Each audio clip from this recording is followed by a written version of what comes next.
Olá, meus amigos e minhas amigas. Vocês se lembram que a Rússia enviou para Belarus armas nucleares táticas, não lembram? Pois bem, há quem desconfie que elas podem estar correndo risco. Calma, deixa eu explicar melhor.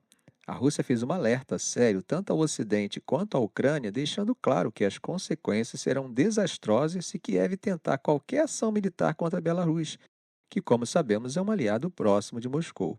Isso é grave exatamente porque os russos já posicionaram armas nucleares táticas no território bielorrusso. Então a mensagem que fica é que Moscou não vai hesitar em intervir se Belarus for ameaçada diretamente. Segundo a porta-voz do Ministério das Relações Exteriores da Rússia, Maria Zakharova, o que está acontecendo na fronteira de Belarus é bem preocupante. Ela destacou que há atividades provocativas cada vez mais frequentes nessa região e não descartou a possibilidade de uma escalada. Isso, é claro, gente, remete à incursão surpresa da Ucrânia na região russa de Kursk no início de agosto. O líder bielorrusso Alexander Lukashenko já sugeriu, sem apresentar provas, que Kiev poderia estar planejando um ataque semelhante contra Belarus. Zakharova mencionou ainda que tem ocorrido tentativas constantes da Ucrânia de usar drones e infiltrar T no território bielorrusso. Bom, apesar de tudo, vale lembrar que o governo ucraniano disse recentemente que a Ucrânia nunca tomou nem pretende tomar ações hostis contra o povo de Belarus. Mas Zakharova fez um alerta direto, dizendo que o presidente Zelensky, ao coordenar suas ações com Washington, pode tomar decisões imprudentes, especialmente com as eleições americanas se aproximando. No fim das contas, a questão aqui vai muito além de palavras ou ameaças. A Rússia e Belarus fazem parte de um Estado da União, um pacto que prevê defesa conjunta de suas fronteiras.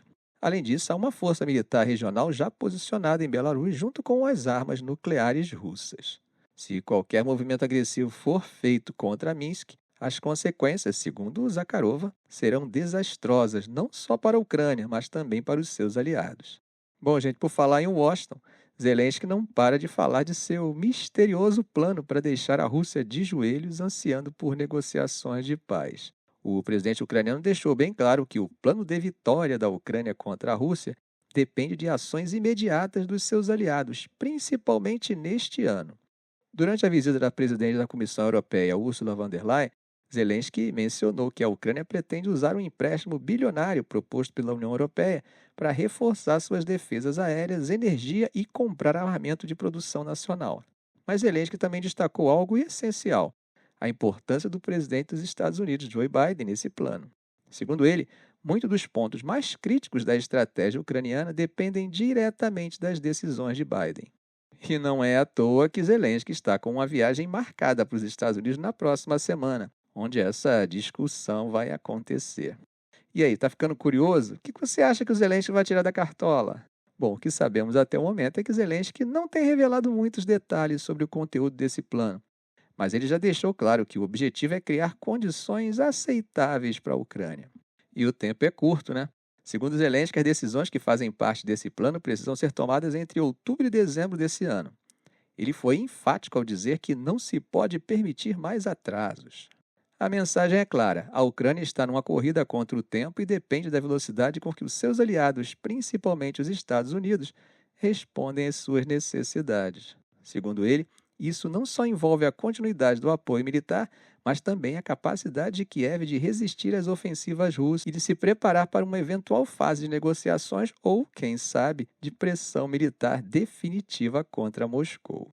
Gente, mudando um pouquinho de assunto, vamos falar agora sobre uma notícia que chama a atenção e acaba envolvendo uma tragédia que mostra as complexidades desse conflito, que tem contado com a participação de não nacionais em ambos os lados. O caso é sobre Russell Bentley, um cidadão americano que desapareceu no leste da Ucrânia, em área controlada pela Rússia no início desse ano. Agora, segundo as autoridades russas, se acredita que Bentley tenha sido torturado até a morte por soldados russos e esses mesmos soldados estão prestes a ser julgados pelo crime. Bentley era um apoiador declarado das forças pró-Rússia na Ucrânia, chegando a lutar ao lado delas desde 2014. Ele também trabalhou com a agência de notícias Sputnik e chegou a obter cidadania russa. A morte dele aconteceu em Donetsk em abril desse ano, e na época, Margarida Simonian, chefe da RT, afirmou que Bentley estava lutando pelos nossos caras e colaborando com a mídia russa. Agora, O Comitê Investigativo da Rússia completou sua investigação acusando 3 soldados russos de terem torturado e matado Bentley no dia 8 de abril. O relatório diz que 2 desses soldados colocaram o corpo dele em um carro e o explodiram, enquanto um terceiro foi encarregado de mover os restos mortais no dia seguinte para tentar encobrir o crime. As acusações variam de abuso de autoridade, uso de violência física, tortura e negligência, que resultou em morte, além de tentativa de ocultação do crime. Gente, é uma situação que acaba se destacando pelo fato de que Bentley, que já tinha sido retratado em 2022 em uma reportagem da Rolling Stone, era um cidadão americano que apoiava a causa russa. Alguns relatos sugerem que os soldados podem ter confundido Bentley com um espião dos Estados Unidos, o que poderia explicar em parte o crime. Bom, mudando de assunto, Taiwan volta a fazer parte de nossa pauta. Vocês lembram o que eu comentei no vídeo de ontem, que para a China o One China Policy é algo sagrado? Parece até que eles me ouviram. Essa situação tem aumentado a tensão entre os Estados Unidos e a China. Pois é, o motivo dessa vez é a questão das vendas de armas dos Estados Unidos para Taiwan, o que, segundo Pequim, representa uma violação séria do princípio de One China Policy, que é a política de uma só China, e que tem orientado as relações da China com os estados com os quais mantém determinadas parcerias e alianças comerciais, o que inclui comunicados conjuntos feitos entre Pequim e Washington. Então, o porta-voz do Ministério da Defesa da China, Zhang Xiaogang, foi categórico ao afirmar que a China já apresentou uma representação solene aos Estados Unidos sobre essa questão, deixando claro o nível de insatisfação de Pequim. A resposta da China foi rápida. Ontem mesmo eles anunciaram sanções contra 9 empresas americanas ligadas ao setor militar como uma forma de retaliação direta às vendas de armas para Taiwan.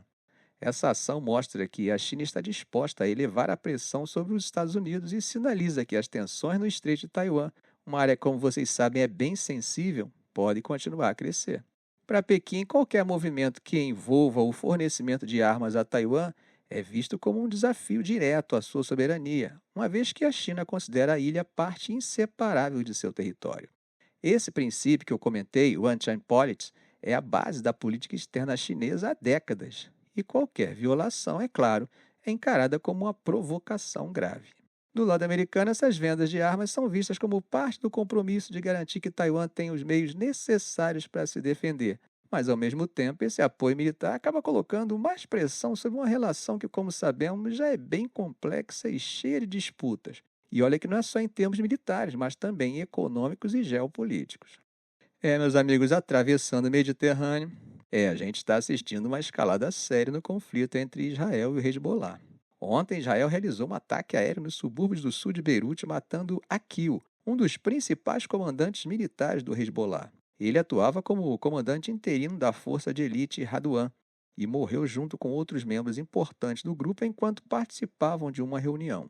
Essa ação elevou ainda mais o nível de tensão nesse conflito, que já dura mais de um ano e envolve o grupo apoiado pelo Irã. O ataque deixou um saldo inicial de 9 mortos e 59 feridos, isso de acordo com o Ministério da Saúde do Líbano. Como vocês sabem, esse golpe no Hezbollah veio logo após um ataque anterior, também atribuído a Israel, em que dispositivos de comunicação do grupo, como pagers e walkie-talkies, explodiram, matando 37 pessoas e ferindo milhares. Israel não confirmou nem negou o envolvimento nesse primeiro ataque, mas a suspeita sobre a participação é bem forte.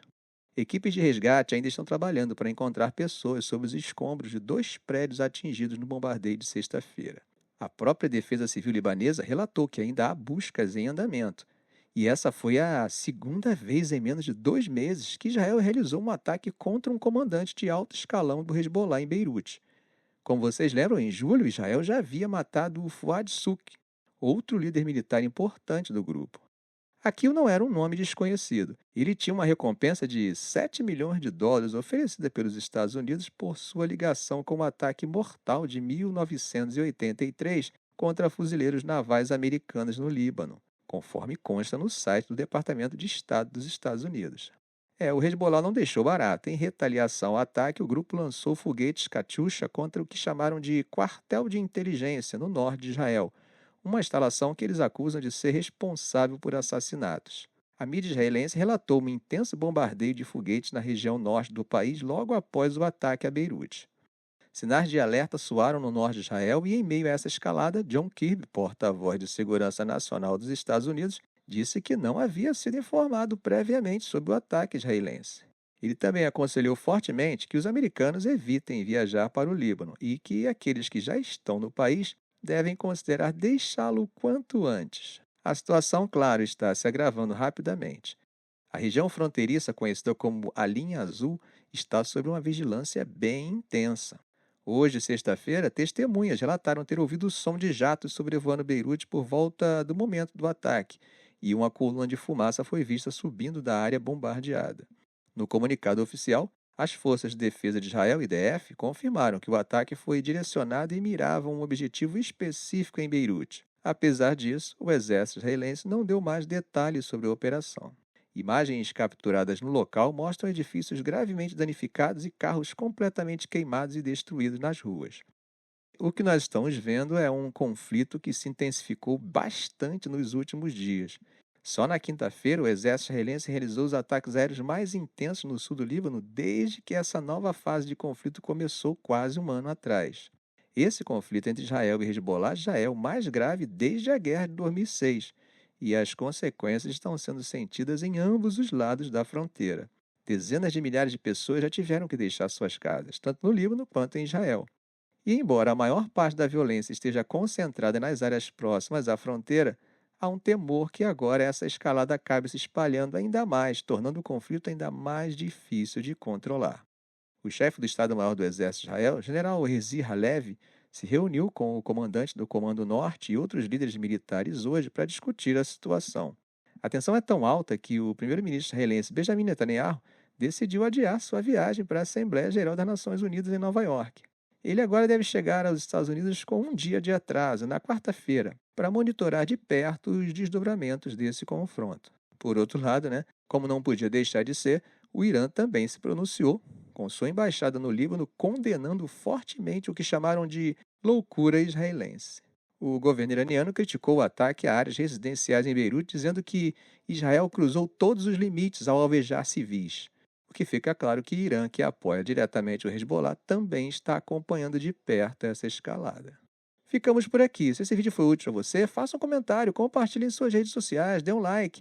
E é claro, se ainda não for inscrito, inscreva-se no canal e ative o sininho para não perder os próximos vídeos. Ok, gente? Um grande abraço do professor Arão Alves.